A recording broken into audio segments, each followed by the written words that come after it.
Hello guys, welcome back to NFT Inspo.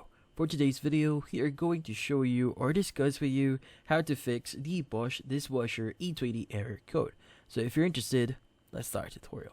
So the Bosch Dishwasher's E20 error code signals an issue with the heat pump's resistant values. Diagnosing the Bosch Dishwasher's E20 error code is a straightforward process with a multimeter. By setting the multimeter to an ohm meter mode, you can measure the resistance of the motor windings of the wiring connecting the main PCB to the motor. Now, if the motor's resistance and wiring are within the specified range, the E20 error code likely stems from a faulty main PCB. Now, the steps for you to resolve this one is first, inspect wires and plugs for any signs of damages or loose connections. Second is use the multimeter to measure the resistance of the heat pump windings. Ensure they fall within the expected range.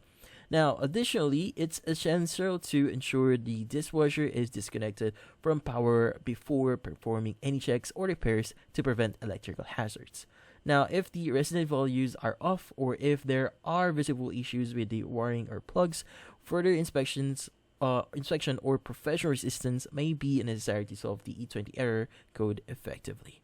Now, that's about it. So hopefully this video was able to help you. Like and subscribe to NFT Inspo. Thank you for watching.